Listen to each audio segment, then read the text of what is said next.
Hello, everybody. Welcome to my website accessibility audit presentation. My name is Somaya Gholami, and today I will be sharing the result of an accessibility audit that I conducted on khanacademic.org, which is a nonprofit educational platform. This audit combines both automated and manual testing to evaluate how well the website meets the needs of users with disabilities based on the WCAG 2.1 guidelines at the level of AA. Let's go to the next page. Website accessibility is about making sure that all people with all disabilities can access and use digital content.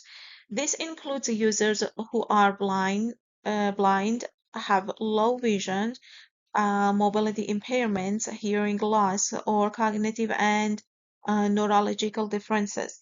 The Web Content Accessibility Guideline, or WCAG 2.1, provides a framework to help developers create accessible websites.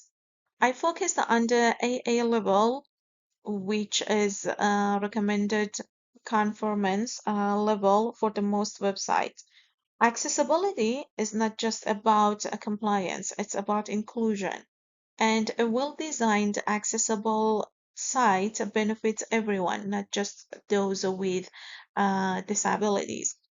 Let's go to the testing methods page. Actually, before that, I uh, provided two screenshots of the page of the website that I worked on. Here, this one on the left is the top part of the page, and this one on the right is the bottom part of the page, but both of them are in just one page of the website. Testing methods. For this audit, I used a combination, as I mentioned before, I used a combination of automated and manual testing method, which was also the requirement of this assignment. First, I used the WAVE web accessibility evaluation tool to automatically scan the site for common accessibility issues such as color, contrast, missing alt text, empty form labels problems, and broken area references. Then I manually tested the site using three methods. Uh, Screen reader testing, zoom testing, and keyboard navigation. For the keyboard navigation here, I navigated the site using only the tab and the arrow keys. Actually, I just used tab, shift, and enter keys. I didn't use the arrow ones because I thought the tab and shift keys are on the left side of the keyboard and the arrow keys are on the right side. So I was thinking maybe it would be easier or less problematic for someone with motor disabilities use just one of their hands, maybe the left one, and do not want to use the other hands to use the arrow keys, or they don't want to move one of their hands all across the keyboard. So I just used Shift Tab and Enter keys in order to evaluate focus, order, and keyboard accessibility. Let's go to the next page. Okay, screen reader. I use the NVDA screen reader to experience how the website sounds and functions for blind users. To check if the links and button labels are I'm sorry, are clear, and also to check, I use this to check uh, logical reading order and missing or incorrect image description. Magnification. I zoomed the website to 200% to check if the layout remained readable, visually clear, and navigable without needing to scroll horizontally every time. This test helped me understand how the website functions for users with different type of disabilities. So, accessibility problems. Uh, the automated wave scan revealed some alert and errors on the selected page. Here, the first one, the three area errors referred to broken attribute references. Unfortunately and honestly, I couldn't determine exactly which elements they refer to and how they affect assistive technologies. Uh, Another error was the contrast error, which was detected where the background, you can see here, the background and text didn't meet VCAC 21.AA level color contrast standards. You can see here the numbers because the standard, the contrast is not enough because the normal acceptable number for these is 4.51. So let's go to the next page. Navigation.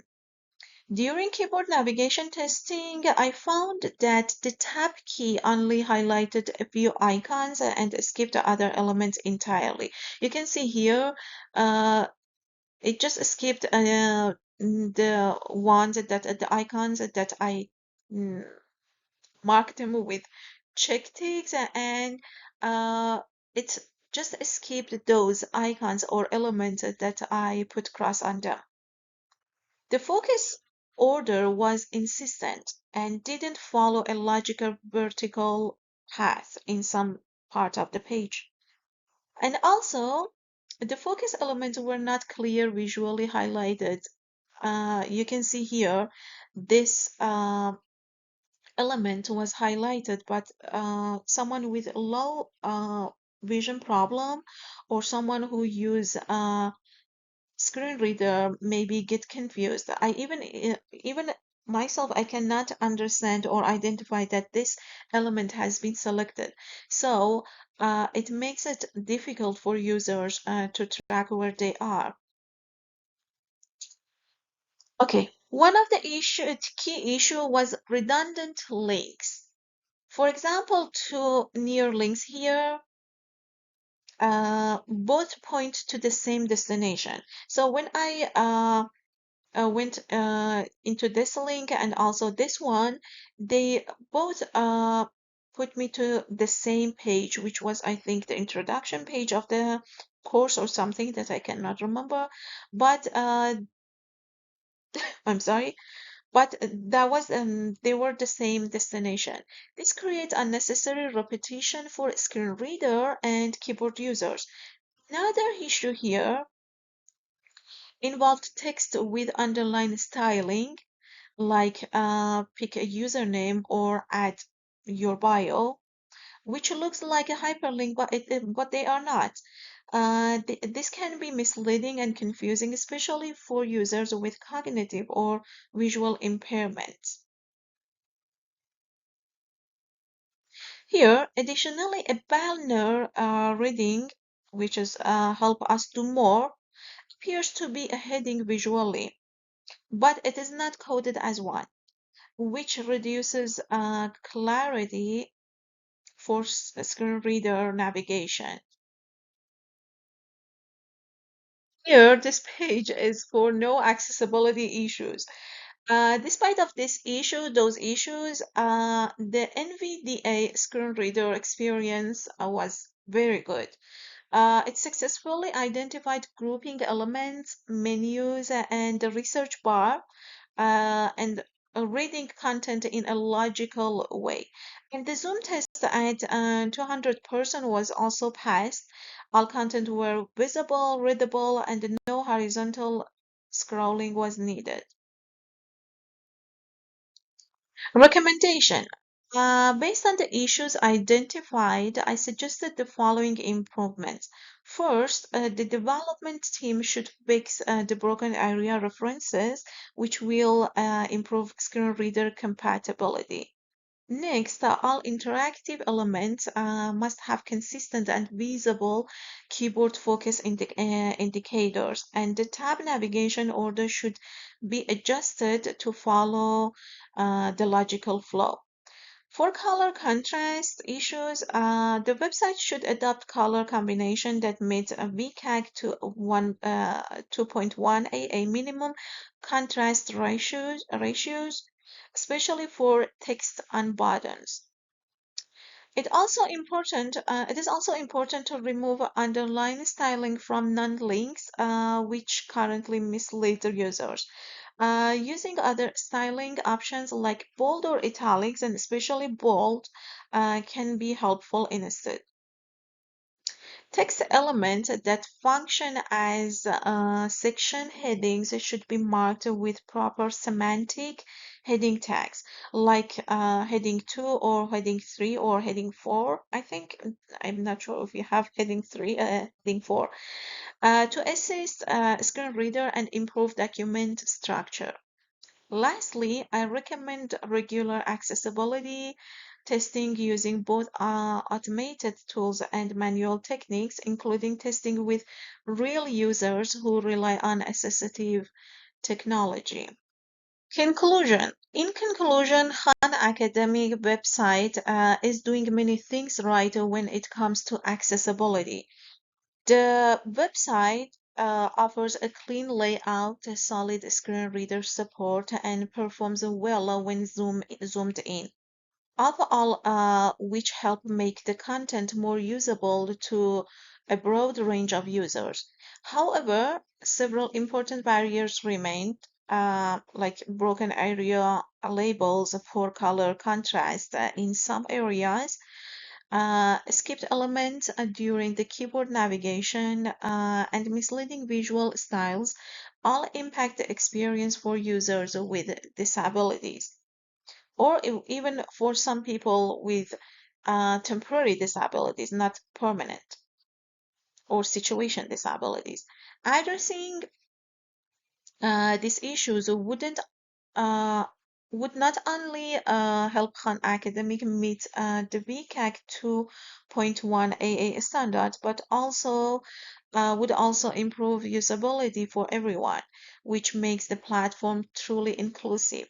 With its mission to make education accessible to all, continued accessibility improvement will support the goal more effectively. Let's go to the next page. Here is the reference page. There are the references I used to complete my audit. The VCAG guideline provides a standard for testing. I used Wave Web Accessibility Evaluation tool for automate scanning and followed guidance from WebAIM for manual testing methods. I used NVDA screen reader and also WebAIMS for the color contrast checker to evaluate text visibility.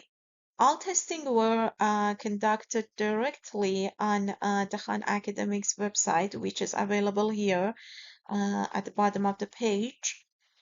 And these resources helped ensure that the audit followed current accessibility best practice.